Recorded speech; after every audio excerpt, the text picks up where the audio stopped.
नमस्कार दोस्तों, स्वागत है आप सभी का प्यारा उत्तराखंड में। इस समय हम बात करेंगे एक बहुत बड़ी घटना के बारे में। जैसे कि आप सबको पता है कि हल्द्वानी में किस तरह से 8 तारीख को बृहस्पतिवार की शाम को आगजनी की गई। कुछ उपद्रवियों द्वारा पूरे हल्द्वानी शहर को जलाने की कोशिश की गई। जो बनभूलपुरा क्षेत्र है उसके थाने को भी आग लगाने की कोशिश की गई। बहुत ही ज्यादा संख्या में जो दंगाई थे उन्होंने जिस तरह की तोड़फोड़ की, जिस तरह की पत्थरबाजी की, जिस तरह की आग लगाने की कोशिश की, उस बारे में तो आप सब जानते ही होंगे। अब इस खबर के ऊपर एक बड़ी अपडेट ये आ रही है। जो उत्तराखंड पुलिस है, उत्तराखंड पुलिस ने हल्द्वानी हिंसा में पिछले 24 घंटे में 25 और गिरफ्तारियां की है। नैनीताल के एसएसपी प्रहलाद मीणा ने इस बात की जानकारी दी है। इसमें से जो ज्यादातर गिरफ्तारियां हुई है वो नैनीताल जिले के अंदर से ही हुई है। एसएसपी प्रहलाद मीणा ने कल एक प्रेस कॉन्फ्रेंस की और जिसमें उन्होंने बताया कि जो 25 गिरफ्तारियां उन्होंने की है पिछले 24 घंटे में, उन गिरफ्तारियों में जो गिरफ्तार हुए हैं आरोपी, उन आरोपियों के पास से गोला बारूद मिला है और ये गोला बारूद वही गोला बारूद है जो कि उन्होंने बनभूलपुरा स्टेशन से लूटा था। जो अपराधी गिरफ्तार हुए हैं उन गिरफ्तारी में जुनैद, गुलजार, अहमद, अहमद हसन, शाहरुख, अर्जना, रिहान ऐसे नाम शामिल हैं। गिरफ्तारियों में मिले अवैध हथियार और कारतूसों की संख्या के आधार पर कड़ी कार्रवाई की जा रही है। जैसा कि जो हल्द्वानी हिंसा में हमने देखा कि मुख्यमंत्री पुष्कर सिंह धामी ने भी साफ साफ आदेश दे दिए थे, साफ साफ तेवर दिखा दिए थे कि जो भी दंगाई हैं, जो भी उपद्रवी हैं, जिनका भी हाथ इस हिंसा के पीछे है, हल्द्वानी में हुई हिंसा के पीछे है, उनको नहीं बख्शा जाएगा। चाहे बुलडोजर एक्शन लेना हो, चाहे गिरफ्तारियां करनी हो, चाहे वो जो अपराधी है कहीं भी छुपा हुआ हो क्यों ना हो, उसको बाहर निकाला जाएगा और बाहर निकाल के जेल के सलाखों के पीछे डाला जाएगा। बड़े ही सख्त रुख से पुष्कर सिंह धामी जो कि उत्तराखंड के मुख्यमंत्री हैं, उन्होंने ये बता दिया था। जिस तरह से हल्द्वानी हिंसा में पुलिस वालों के ऊपर भी वार किया गया, पत्रकारों के ऊपर भी वार किया गया, नगर निगम के ऊपर भी वार किया गया, पुलिस वालों की गाड़ियां जलाई गई, पुलिस थाने को तक आग लगाने की कोशिश की गई।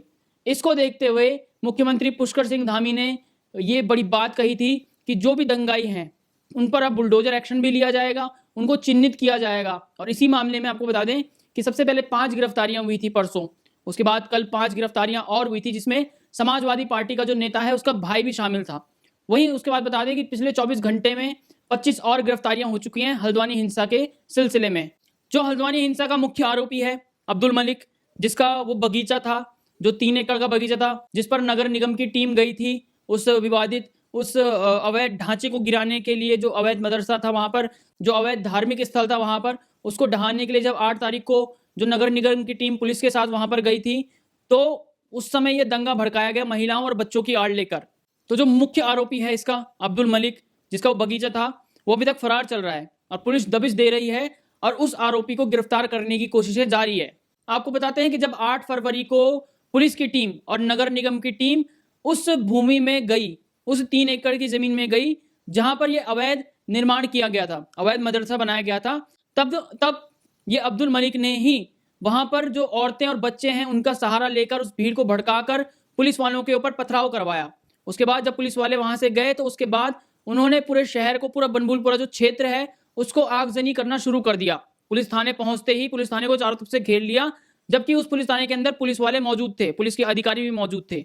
और उसके बाद पथराव किया पुलिस थाने के अंदर, पुलिस थाने को आग लगाने की कोशिश की गई। पुलिस थाने के आसपास जो गाड़ियां खड़ी थी, कार्स खड़ी थी, बसें खड़ी थी पुलिस की, उन सभी को आगजनी कर दिया गया। और इस मामले में जो एसडीएम थे नैनीताल के, वो भी घायल हुए हैं। तो हल्द्वानी की जो घटना है ये अचानक नहीं घटी।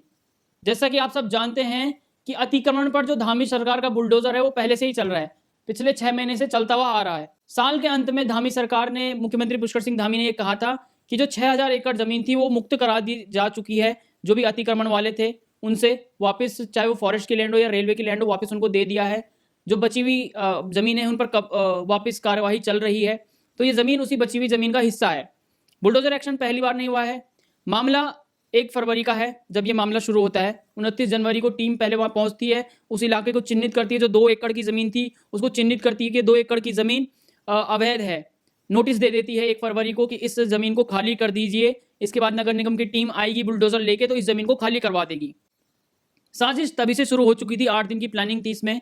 जब 4 तारीख को बुलडोजर, नगर निगम की टीम बुलडोजर लेकर पहुंचती है, बाकी सारा निर्माण ध्वस्त कर दिया जाता है। सिर्फ ये अवैध मदरसा और अवैध धार्मिक स्थल वहां पर बस जाता है। जब दोबारा से बुलडोजर लेके नगर निगम की टीम पहुंचती है तो उस धार्मिक स्थल पर जो महिलाएं हैं, दर्जन भर महिलाएं दुआएं पढ़ने लगती हैं। तब नगर निगम की टीम वापस चली जाती है और निर्णय करती है कि इस ढांचे को जो ये अवैध कब्जा है उसको हटा दिया जाएगा। इसके लिए पुलिस की टीम रात को वहां पर तारबंदी कर देती है और तभी से ये जो अब्दुल मलिक है और जो आसपास के स्थानीय लोग हैं, जो महिलाएं, बच्चे और स्थानीय लोग हैं, कट्टरपंथी लोग हैं, वो इस चीज़ की तैयारी करना शुरू कर देते हैं, घर में पत्थर जमा करना शुरू कर देते हैं कि अगली बार बुलडोजर लेकर कोई टीम आई, नगर निगम की या पुलिस की टीम आई तो पथराव होगा। हुआ वही। पहले से इंटेलिजेंस रिपोर्ट थी, उन्होंने स्थानीय प्रशासन को इसकी जानकारी दे दी थी कि यहाँ पर अब्दुल मलिक के साथ कुछ कट्टरपंथी लोग दंगा भड़का सकते हैं। इस चीज़ से बेखबर जब 8 तारीख को पुलिस की टीम और प्रशासन और पत्रकार वहां पर पहुंचे तो हुआ भी ऐसा। उन्होंने पहले तो पत्थरबाजी शुरू की और उसके बाद जब पत्थरबाजी से उनका मन नहीं भरा तो पूरे शहर को आग लगाना शुरू कर दिया। इसके बाद हल्द्वानी में कर्फ्यू लगा दिया गया, धारा 144 लागू कर दी गई। कल तक जो क्षेत्र था, जो दंगाई वाला क्षेत्र था और उसके आसपास वाला क्षेत्र था, उस पर कर्फ्यू लगा था और धारा 144 लागू थी। लेकिन आज सोमवार को सिर्फ बनभूलपुरा क्षेत्र में ही धारा 144 लागू है, कर्फ्यू लगा हुआ है। बाकी आसपास का जो इलाका था उसको कर्फ्यू से हटा दिया गया, कर्फ्यू मुक्त कर दिया गया है। हालांकि सीएपीएफ की 4 टीमें वहां पर तैनात हैं और 1200 जवान उत्तराखंड पुलिस के वहां पर तैनात हैं शांति व्यवस्था बनाए रखने के लिए। जो इंटरनेट की सुविधाएं हैं वो भी धीरे धीरे बहाल हो रही हैं। नैनीताल बरेली हाईवे भी खोल दिया गया है। कानून व्यवस्था को बिगाड़ने के लिए जो साजिश हो रही है इस समय हल्द्वानी में, उसको देखते हुए जो मुख्य सचिव हैं उत्तराखंड की, राधा रतूड़ी जी, उन्होंने गृह मंत्रालय को एक पत्र लिखा है और उसमें 4 सीएपीएफ की जो कंपनियां हैं उसको बनभूलपुरा में तैनाती के लिए आग्रह भी किया है। जिसके बाद आज 4 कंपनियां सीएपीएफ की बनभूलपुरा के इलाके में तैनात कर दी गई हैं। इससे पहले कल जो 5 गिरफ्तारियां हुई हैं उसमें सपा के जो नेता है, समाजवादी पार्टी के जो नेता है अब्दुल मतीन सिद्दीकी, उसका भाई जावेद सिद्दीकी भी गिरफ्तार हुआ है कल हुई 5 गिरफ्तारियों में। तो अभी तक टोटल आपको बता दें कि जो ये पूरा हल्द्वानी का जो हिंसा का केस है, इस पर अभी तक 30 गिरफ्तारियां हो चुकी हैं पुलिस के द्वारा। इन 30 गिरफ्तारियों में पुलिस ने सीसीटीवी कैमरों की मदद से मदद ली है। उसके बाद जो सोशल मीडिया पे वीडियोस आ रहे थे उनकी भी मदद ली है, उनको चिन्हित किया और उसके बाद ये गिरफ्तारियां की गई। उसके बाद जो गिरफ्तारियां हुई हैं पिछले 24 घंटे में 25 गिरफ्तारियां, उन गिरफ्तारियों में उन आरोपियों के पास से गोला बारूद भी मिला है और कारतूस भी मिला है जो उन्होंने बनभूलपुरा के थाने से लूटा है, वो मिला है। और इसके बाद जो हल्द्वानी की जो घटना हुई है, इसके बाद पर्यटन को काफी नुकसान भी झेलने को देखने को मिल रहा है। और इसके बाद पुलिस अभी भी दबिश दे रही है। जिन उपद्रवियों ने ये काम किया है, जिन उपद्रवियों को चिन्हित किया है, जिन दंगाइयों को चिन्हित किया है, उन सब के खिलाफ पुलिस बड़ा एक्शन लेने की तैयारी में है। धामी सरकार ने भी पहले से चेता दिया था कि किसी भी दंगाई को नहीं बख्शा जाएगा, चाहे बुलडोजर एक्शन लेने की बात हो, चाहे जेल में डालने की बात हो, चाहे सख्त से सख्त कार्रवाई करने की बात हो, सरकार इसमें पीछे नहीं हटेगी। इसको देखकर कुछ लोग अभी भी सदमे में हैं। फिलहाल उत्तराखंड में शांति बहाल करने के लिए 4 सीएपीएफ की जो कंपनियां हैं वो हल्द्वानी के बनभूलपुरा क्षेत्र में तैनात कर दी गई हैं। इंटरनेट सेवा भी बहाल कर दी गई है। कर्फ्यू सिर्फ अब बनभूलपुरा इलाके में लगा हुआ है, जो धारा 144 है बनभूलपुरा इलाके में लगा हुआ है। देखना अब यह है कि कितने जल्दी धामी सरकार और कितने दंगाइयों को गिरफ्तार करती है। फिलहाल के लिए प्यारा उत्तराखंड से इतना ही। जय हिंद, जय भारत, जय उत्तराखंड।